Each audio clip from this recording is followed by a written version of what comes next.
¿de qué hablamos cuando hablamos de revolución?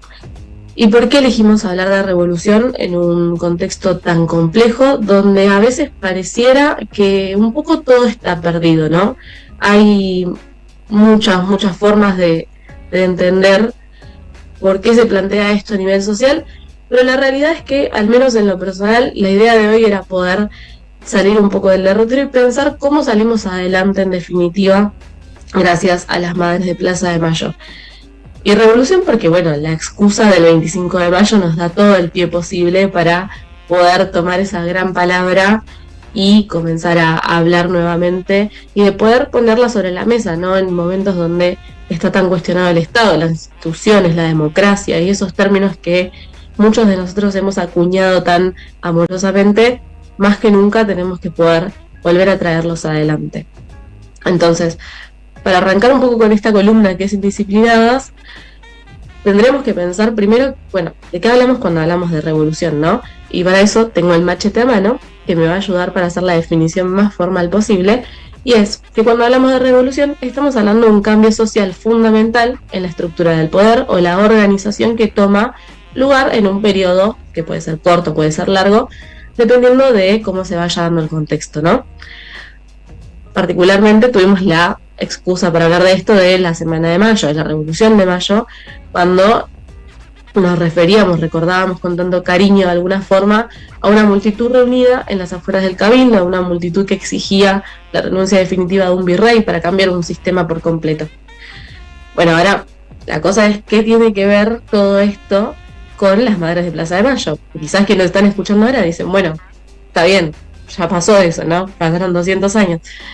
Pero en definitiva tenemos que juntar este término porque, de nuevo, ¿no? Hablamos de un cambio social, de la estructura, de formas, de entender, de pensamientos, y las madres han sido revolucionarias en definitiva en sus accionares, en la reivindicación de la lucha de sus hijos, que constantemente marcan que eran revolucionarias, ¿no? Y que constantemente nos lo ha traído muchas veces se ve para decir, bueno, a nuestros hijos se nos catalogaba, o teníamos, entre comillas, ¿no? Todo esto, y catalogarlos de inocentes, de personas que no habían hecho nada.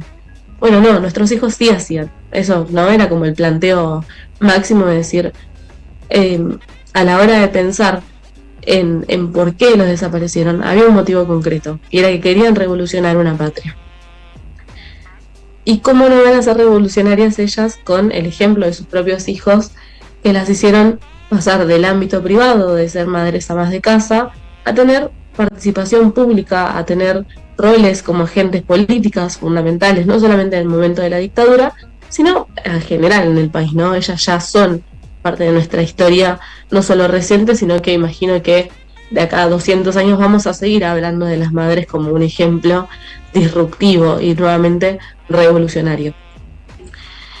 Ahora, tenemos un montón de hechos que podríamos mencionar de cómo las madres han sido revolucionarias en sus actos, pero algunos elegidos en particularmente han sido para esta columna y tiene que ver un poco con pensar cómo todo eso nos da pie para seguir adelante hoy, para pensar en nuestro presente tan caótico. Contexto ya sabemos, ¿no? Dictadura, estado de sitio, no poder salir, no poder juntarse más de 5 personas en la calle, no poder juntarse más de 10, que no cumpleaños, que lo que fuera.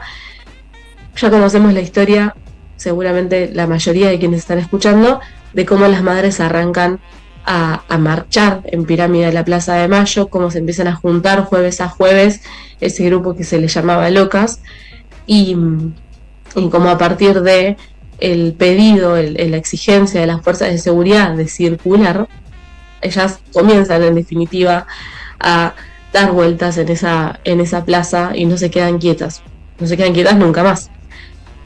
Pero particularmente uno de los ejes que habíamos elegido para la jornada de hoy era poder hablar, por ejemplo, de el símbolo del pañuelo como un comienzo, ¿no?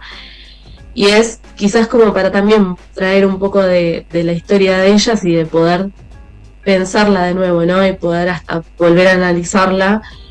Estamos hablando de año 1977, de la peregrinación a Luján, que siempre ha sido un momento donde muchas personas se reúnen, donde hay un objetivo común, que es pedir o agradecer a la Virgen, y en definitiva cómo los fieles también frente a eso se manifiestan. Bueno, en la dictadura también se podía hacer, era una de esas pocas cosas, uno de esos pocos eventos donde se podía juntar todavía mucha cantidad de personas, y las madres no son, no son ninguna tontas, en ese momento dicen, tenemos que ir, tenemos que llegar, tenemos que encontrarnos, tenemos que planificar, tenemos que exigir en un lugar tan grande y a una institución tan importante en la dictadura que nos digan dónde están nuestros hijos. Un detalle que al menos yo me enteré en esta columna y espero que a alguno más también le resuene de no haberlo escuchado y que le parezca interesante, es que hasta el momento las madres usaban un clavo de carpintero para identificarse entre ellas, algo chiquito, algo que se podía mostrar en el momento donde se genera el encuentro uno a uno, en referencia a los clavos de Jesús. Qué interesante poder pensar en lo simbólico que trae esto. Y creo que algo interesante sobre esto es pensar, bueno, todo esto tenía un rol, ¿no? De poder manifestarse de una manera donde todas ellas se pudieran encontrar no solamente en el uno a uno, sino visibilizándose en distintos espacios, y el más en un lugar tan grande y tan lleno de gente como lo iba a ser la peregrinación a Luján. Así es como en un espacio de reunión surge la idea de ponerse un pañal, ¿no? Un pañal que todas iban a tener en su casa, que todas iban a tener significativamente algún hijo, y no de cualquier hijo, sino de sus hijos desaparecidos. Algo que ellas guardaban, que en ese momento se utilizaba mucho, y que eso iba a ser una manera visible, fácil, sencilla de poder mostrarse y poder encontrarse entre ellas mismas. Eso después fue mutando, se convierte en un pañuelo con la insignia de aparición con vida, y qué importante poder pensar en eso, en ese símbolo en particular, que en todo el mundo se puede ver y te das cuenta de que son las madres de Plaza de Mayo. Nadie más pensó en ningún momento en ponerse un pañal en la cabeza y hacerlo parte de su lucha. Voy a hacer una pequeña pausa para tomar agua.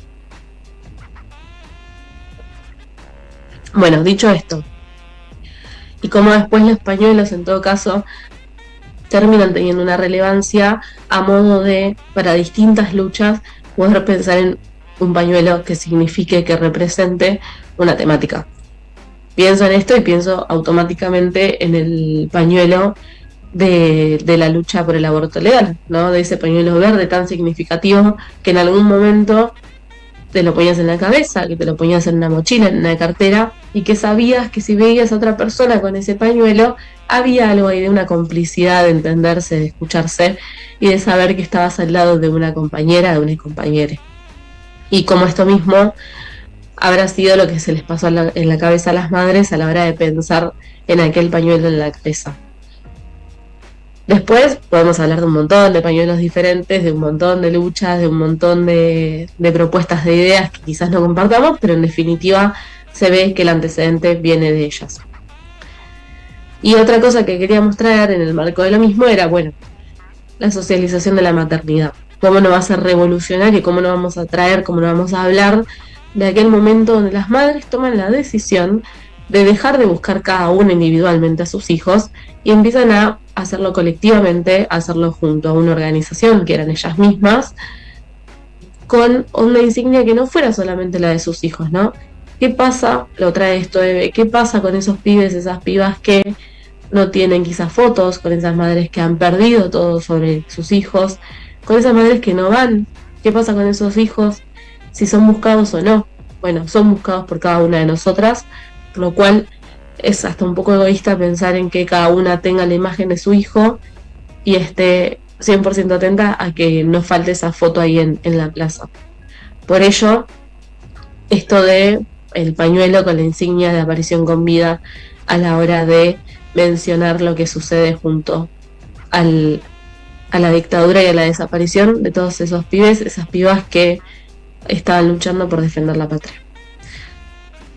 Y dicho esto, me parece que es fundamental que podamos traer frente a lo que han logrado las madres con la construcción de la universidad, con la construcción el presidente que era el café literario, de la radio, del ECUNI, poder traer específicamente a aquellas madres que en diciembre del 77 fueron desaparecidas, que fueron, dice Eve, ¿no?, las más importantes de nuestra asociación, las compañeras Azucena Villaflor y María Esther de Cariaga, de Balestrina, Esther de Balestrina, que eran compañeras que en definitiva venían con otra militancia, con otra formación política, más allá de que todas las madres tenían una formación política de ser madres como tal. Estas dos mujeres plantearon algo fundamental, que es, bueno, esto no puede quedar jueves a jueves, no puede quedar solamente en encontrarnos un día de la semana, porque sabemos que esto de acá a 2, 3, 10 años deja de suceder. Y qué necesario ese rol que tuvieron para pensar en la organización de este movimiento, qué importante pensar en el rol de Esther de Balestrino, que dijo: esto hay que sintetizarlo en un diario, y esto hay que sintetizarlo en un espacio universitario, y esto hay que sintetizarlo en algo que quede para adelante. Qué importante que eso fue uno de los motivos por los cuales Astiz, a la hora de infiltrarse, le sigue los movimientos y en definitiva logra su cometido, que era que las secuestren. Pero bueno, más allá del relato, decir que es necesario aquellas que lograron que otras caminen también, ¿no?, en esta frase tan conocida. Y que es necesario poder visibilizar todo esto, tanto que generó repercusión a nivel internacional, lo que estaba sucediendo con las madres, con sus hijos, con la búsqueda de aquellos y aquellas que necesitaban ser encontrados por sus madres.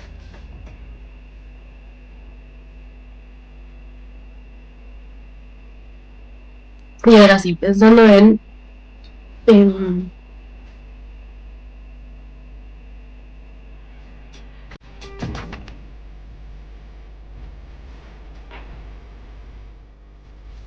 pensando en la actualidad, hay una cuestión fundamental que es, bueno, como ellas hace 46 años están luchando, como ellas van más de 2.400 marchas buscando lo mismo, ¿no? Y es siempre la aparición con vida de sus hijos.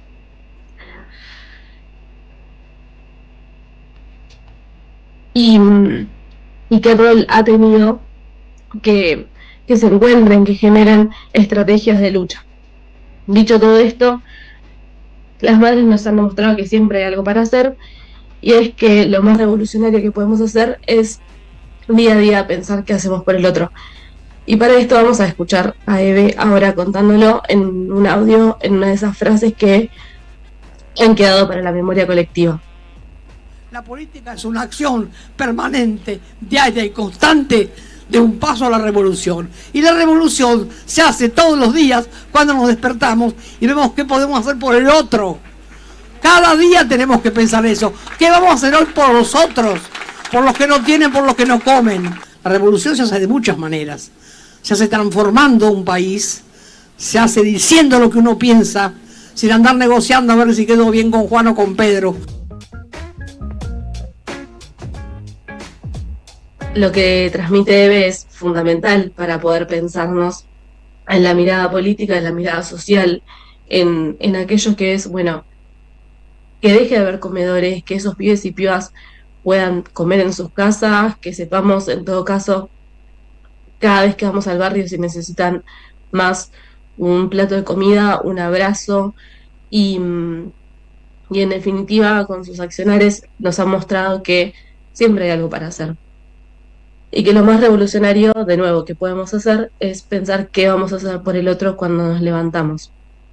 Aprendimos de ellas, y ante cualquier injusticia, el pueblo argentino sale a la calle, más allá de que hoy en día se hable mucho de que el pueblo está dormido, de que está callado y demás. Lo vemos semana a semana con los jubilados que, sabiendo que quizás por cuestiones literales les queda poco tiempo de vida, salen a movilizarse, a comerse los gases y a sentir que están peleando para que les quede algo a los otros, ¿no? Aprendimos de ellas para salir en la injusticia, para salir de eso y protestar a viva voz. aunque sepamos que los gendarmes, que la policía sale a palo fácil y no escatima en golpear, en gasear a quien se cruce, pero lo que podemos decir seguro es que ellos no pasarán a la historia, ¿no? Por defender a la patria, sino por contribuir a intentar destruirla. Y quienes sí ya son parte de la historia y de nuestro propio sentido común son las madres, que con sus enseñanzas han sido fundadoras del método que nos llevará finalmente a la democracia y a la revolución deseada por los y las 30.000. Dicho esto, quiero hacer el cierre de esta columna leyendo algo que decía Eve sobre los sueños, porque estamos en un momento donde se nos habla constantemente de que ya no es posible soñar, que ya no es posible pensar en hacer algo diferente, y creo que hay una frase de Eve que sintetiza muy bien todo esto, que yo aprovecho y tiro el chivo. Está en el libro de Ventana a Plaza de Mayo de Osvaldo Bayer, es una compilación con distintos escritos que está buenísima, así que para quien pueda buscarla siempre está bueno poder volver a leerla. Entonces, lo que Eve dice es: sueño más despierta que dormida, pero no sueños irreales, sino cosas que puedo concretar. Sueño mucho, concreto lo que soñé despierta y otra vez a soñar. No paro hasta que lo concreto y de nuevo soñar. Mi sueño más grande y común, al de tantos, es la liberación. Estamos en un momento difícil donde constantemente se nos habla de que poco nos queda por hacer por este país. Bueno, no. Lo que nos vienen a plantear las madres es seguir defendiendo la patria y seguir siendo parte de este cambio revolucionario que querían los 30.000. Pueblada. Expliquemos lo que pasa. Deja tu mensaje en nuestra línea de oyentes de WhatsApp 11 3200 0530. Somos Radio AM